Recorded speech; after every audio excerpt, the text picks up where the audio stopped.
Hello everybody, my name is Necroxis, and hey, there were some leaks yesterday by someone who broke an NDA and probably won't be invited back to Blizzard headquarters, but there was a Classic Summit, I guess is what they're calling it, and it was a bunch of people who enjoyed Classic WoW and are excited for it. They get to come, and they get to experience some new news before we all found out about it. Apparently, they also showed off this cinematic for Battle for Azeroth, which is called Safe Haven. Literally all we know from the stills is that it involves Saurfang and THRALL, and I think it's Nagrand that he went back to, the main universe Nagrand, but I'm not entirely sure yet. We saw 3 different stills yesterday from it, but now the cinematics come out. It's called Safe Haven, so we're going to watch it, alright? In 3, 2, 1, now.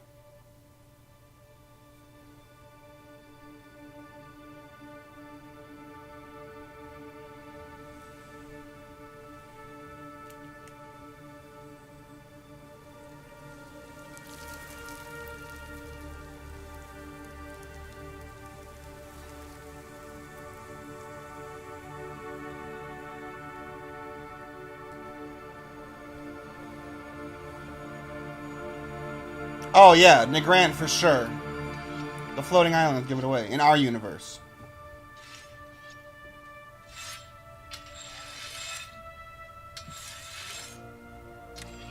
There he is.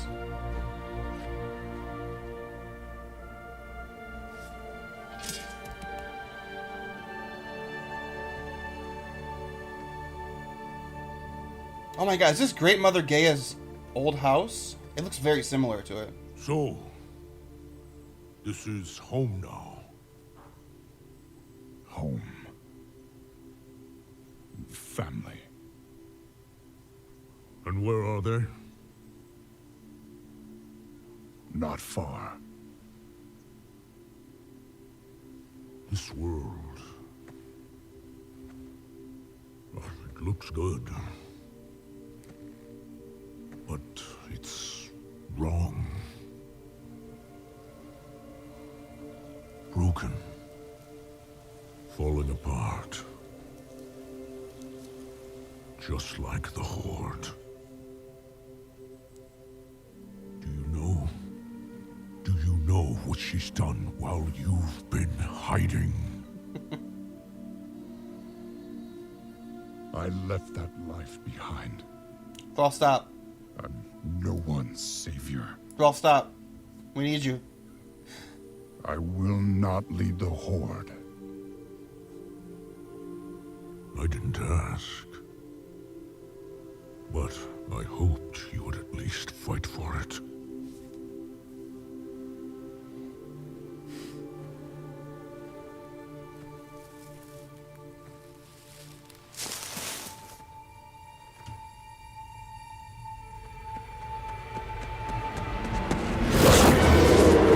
Oh shit!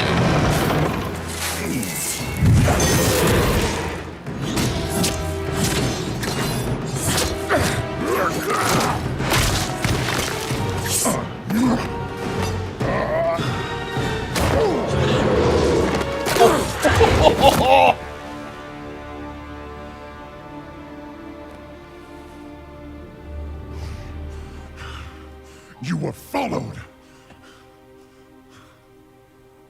I followed them. Sylvanas sent assassins to kill Thrall and his family? You and I, we don't get to hide.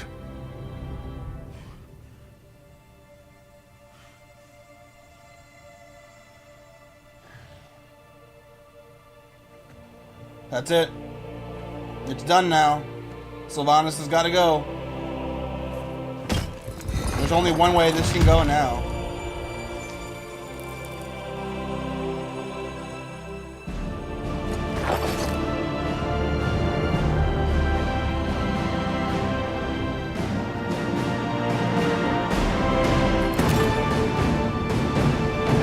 Alright, Thrall. Let's do it, Thrall. Save the horror that we all want, not the one that we have. So here, I've seen a lot of opinions about Sylvanas trying to kill Saurfang. And to be honest, even though I really like Saurfang, and my video that you saw I just put out He's like on my S tier, my most favorite characters. I can acknowledge that there is legitimate reason for Sylvanas wanting to kill Saurfang. Even though I disagree with them, I could see where people are coming from. But not Thrall. Thrall is not even involved in politics of the Horde. He's living quietly out in Nagrand. And unless Saurfang's lying, which seems very out of character for him, Sylvanas sent assassins to either keep watch of, or more likely, I would think, kill Thrall and probably his family. Or at very least Thrall, because he's the threat to her if he decides to come back. There's no logic to explain that. Because even if Saurfang was going to find Thrall, which no one really knew, you could probably guess that from like an out-of-story perspective. But imagining the story from inside the universe, you really couldn't guess that's what he was going to do. I guess you could suspect it. But even if you did, that doesn't give you the right to go kill the person that's unrelated that Saurfang's going to talk to. So, I don't know. I'm still cynical about this storyline about where it's going to go with Sylvanas being stopped or stepping down or running away or whatever she's going to do. But I feel like if you're going to go kill Thrall, who is unrelated to the politics that are going on right now, then that's it. You're done. Like, there's nothing else that's it. You're going down. It's also really interesting. I know this isn't what they intended, but a lot of it read to me almost like the spirit of the Warcraft and StarCraft and Diablo, which have basically been abandoned so far, franchises talking through Saurfang to Thrall, like, you abandoned us, dog. Look what's happened in your absence. Look at the shit show that's been wrought of your 3 best creations since you've been gone. And at least that's how I felt in that very specific moment. I didn't want to say it during the video, but afterwards I was like, man, that really kind of felt like someone, somewhere, maybe intentional, probably not, but I was like, dude, this that line of dialogue speaks to me as an older Blizzard fan. Like, dude, Metzen, look what has happened to these franchises since you've left. Come back to us, Metzen, come back.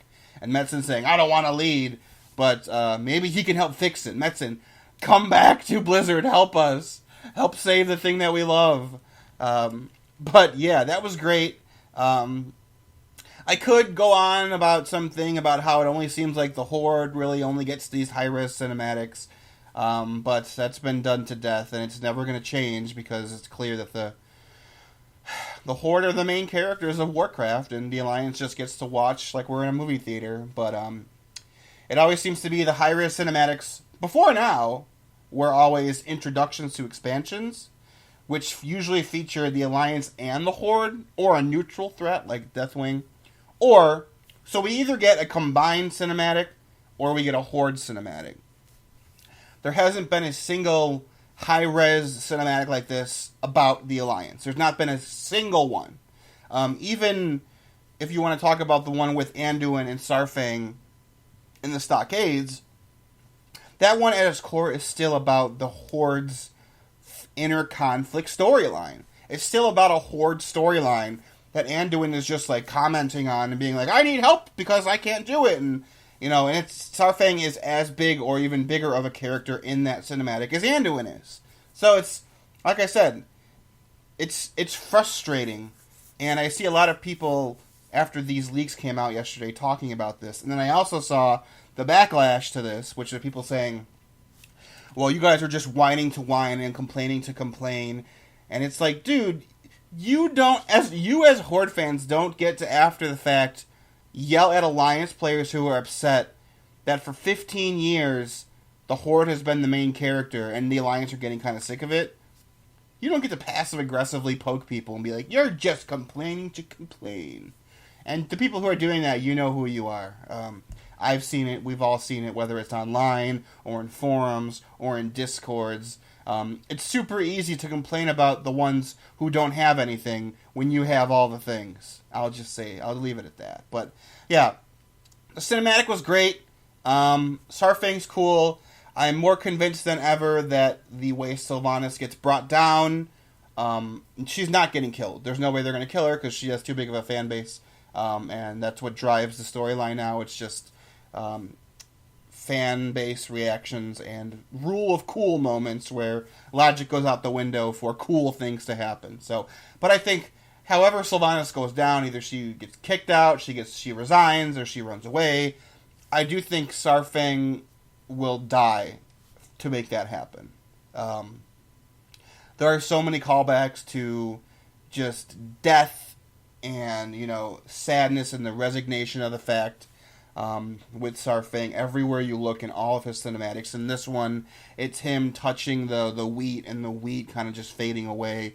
You can read that as, the mana of Outland is weird, which is why, the Horde couldn't sustain itself on Outland after it blew up for reasons like this. But you could I think it goes deeper than that. I think the fact that it's Saurfang holding it, it's Saurfang touching the wheat as the wheat dies. It's the close up on the Horde medallion that he has on his chest that he threw into the fire, ready to burn it right after he's ready to go kill himself.